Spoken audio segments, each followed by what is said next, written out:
Hey, how's it going everybody, and welcome back to my channel for another video. And in this video I have a special challenge for all of you viewers today. Can you tell the difference between a ranked match and a standard match in Pokemon Unite? Well, if I had to guess, probably not many of you, and quite frankly, I wouldn't know the difference either. In terms of ranked and standard, the only difference is rating and the matchmaking algorithm in terms of who you get paired with. Besides that, the overall skill level and the way you play the game is essentially more or less the same, at least in my opinion. So, in this video, I have two matches for you, one being a ranked match and one being a standard match in no particular order. Let's see if you can tell the difference between the two and guess which one's which.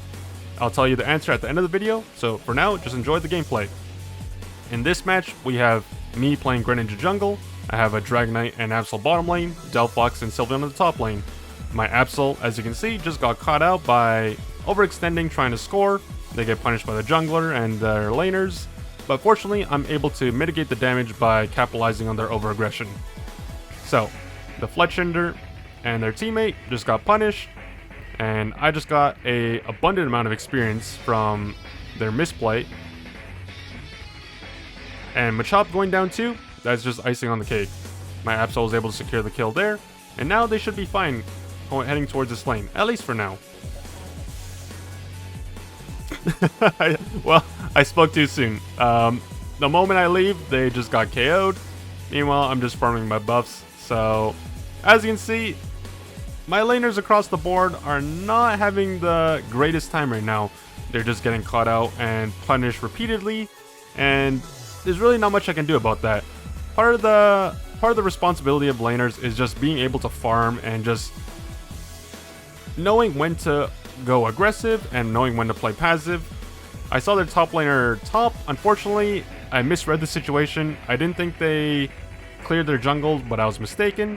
So I tried to go for the counter jungle, but I misplayed there, which also wasted a little bit of time.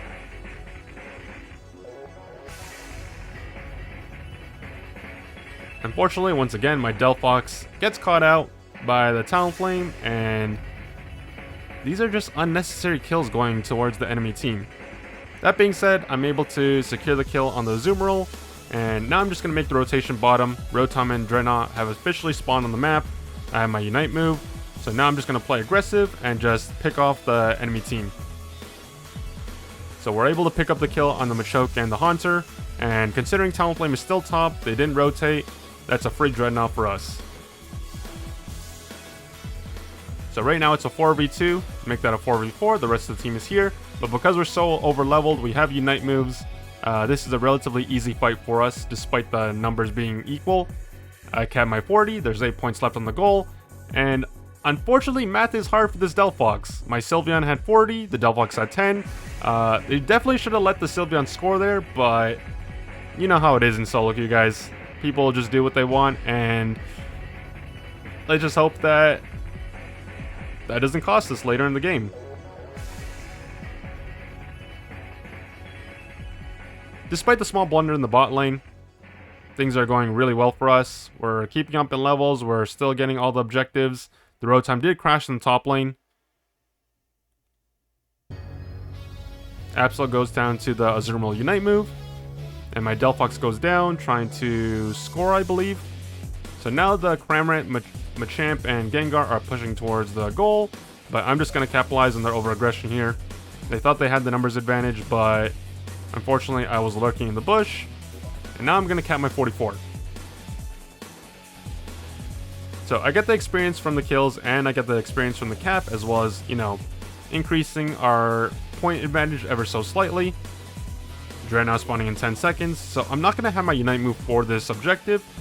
Let's just see if that makes a difference or not. That being said, Dragonite is able to secure the kill on the Azumarill, and Dreadnought has officially spawned. So we do have the numbers here. Everyone on my team besides myself has Unite move, and the Machamp is actually initiating with their Unite move. Now, this is a very questionable play, at least in my opinion.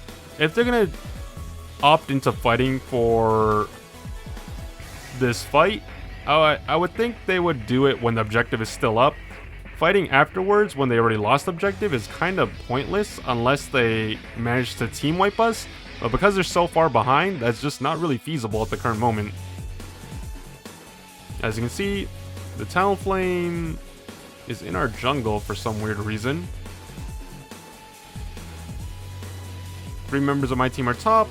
I pop my Unite move, secure the kill on Talonflame. I get United by Azu. I try to get the damage off, but unfortunately, I miscalculated and I just get punished. That being said, my Dragonite is able to secure the 2 kills and play cleanup duty. Meanwhile, the rest of my team is pushing top with the Rotom. They secure the kill, and the Rotom does connect. So plus 20 from the Rotom, plus 28 from the Absol, and then another 50. That's 98 points in total.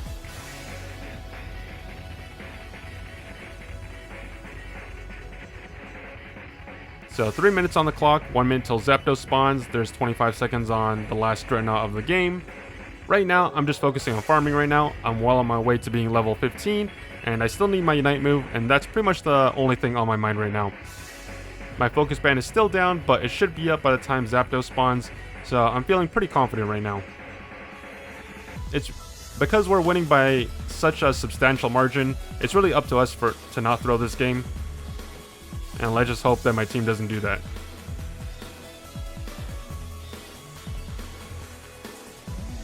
So I got my Unite move, 15 seconds till Zapdos spawns. Majority of my team are here.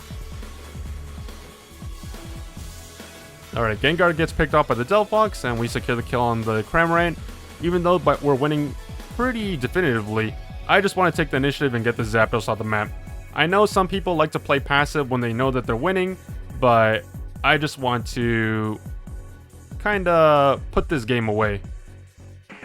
Even if they got the Zapdos there, I'm pretty confident we could have won the fight and wiped them. So I don't think it was too risky, as well as the fact that we had the numbers.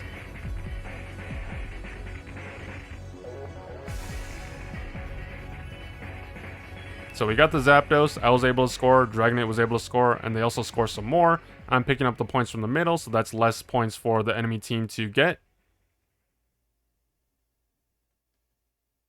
Dragonite is down for 22 seconds, Sylveon's still dead for another 1, but now they're just spawning. Under normal circumstances, I would recall immediately and just play defense because I know we're so far ahead. But because I know this game is pretty much over, and it's very unlikely that they're going to make a coordinated push together, at least in solo queue, or flex queue if you prefer. It's just a very unlikely scenario.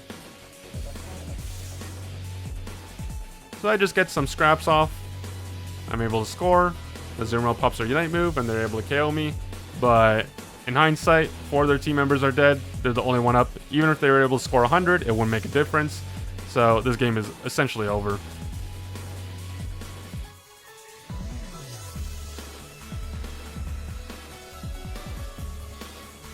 Unfortunately, their enemy team wasn't able to act as a coordinated unit, and I do think that if they were able to do that, they would have been able to punish a lot of our individual mistakes, but fortunately that is not the case, and we win 676 to 107. Now, not wasting any time, we're going into game 2. Now remember guys, one of these is a ranked match, and one of these is a standard match. Try to make the distinction. So, new team composition. So I don't want to run the risk of letting this Squirtle potentially secure the Lillipup by quote-unquote accident, so I just stop auto-attacking it. We have a Serena and Delphox in the bottom lane, and Aegislash and Blastoise in the top, and once again I'm playing Greninja jungle.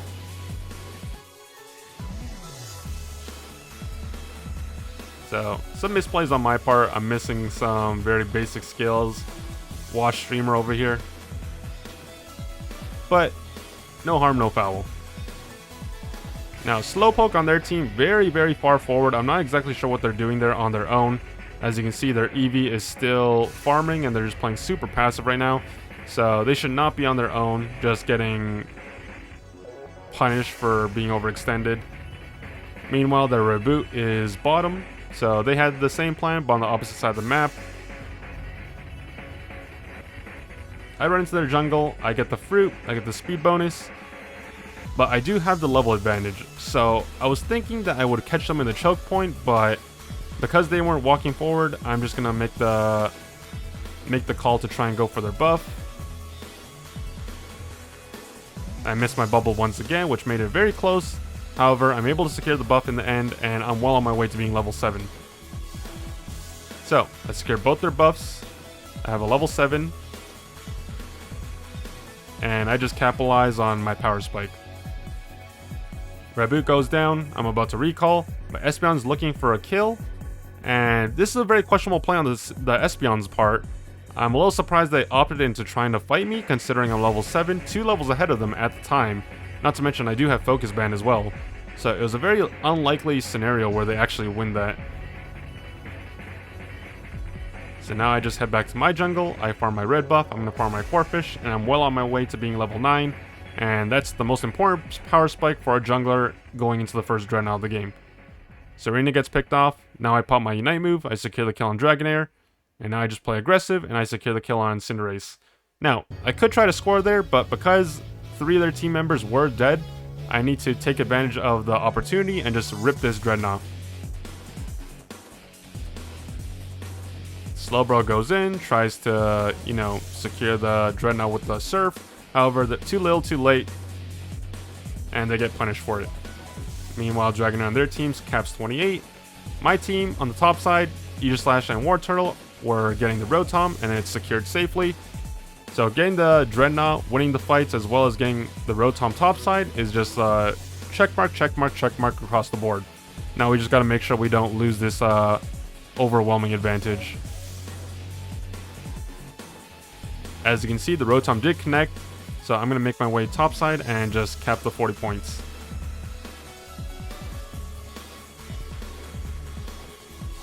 In case you guys don't know, when a Rotom connects on a goal, they don't get any shields or regeneration while it's active.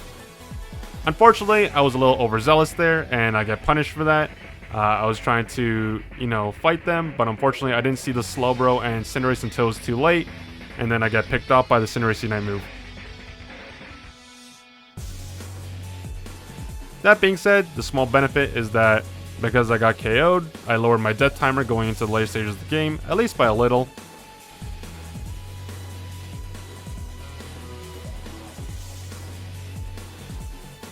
Alright, Draenor spawning in 13, Rotom spawning in 25. The top lane is exposed, both the first and second goals have been broken by our team. And now, because I see 5 members, I have to pop my Unite move just to deter any instant burst. So I was able to secure the kill on the Cinderace and Espeon. 3 of them are still up, so I just gotta be very mindful of how I position going into this objective. I get hit by the Surf very briefly, but I'm able to secure the Dreadnought. Blastoise is able to pop their Unite move, that's some good damage.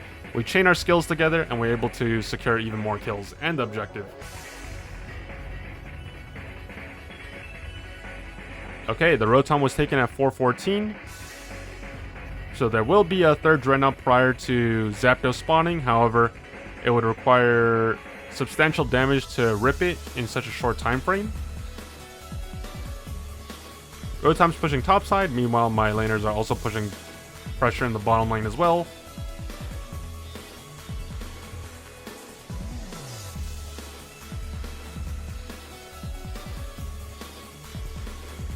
My bot lane scoring, despite them defending the goal, was very, very good on our side.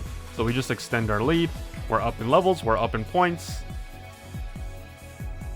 And right now, we just got to be mindful of how we position on the map. We don't want to get caught out unnecessarily. And we just want to preserve our lead. Aegislash breaks the final goal on the bottom side, leaving no goals available on the side of the enemy team, except their home goal. Draenor spawning in 25 seconds.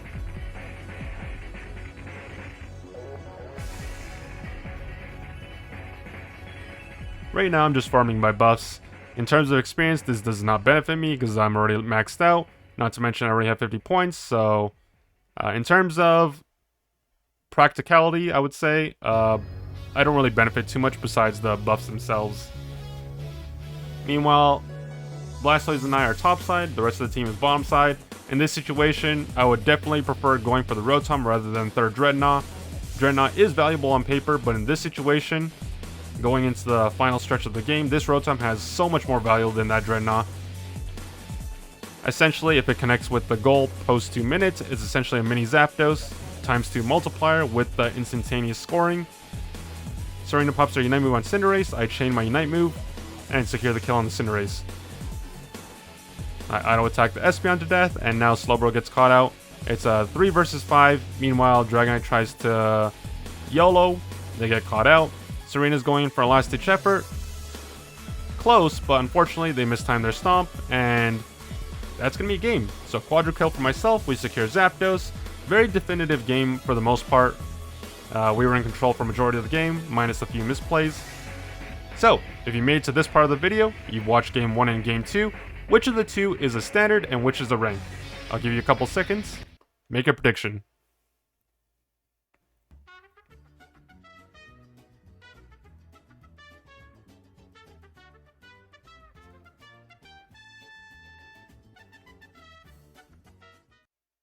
Alright, if you guessed Game 1 being a standard and Game 2 being a ranked match, you are absolutely correct.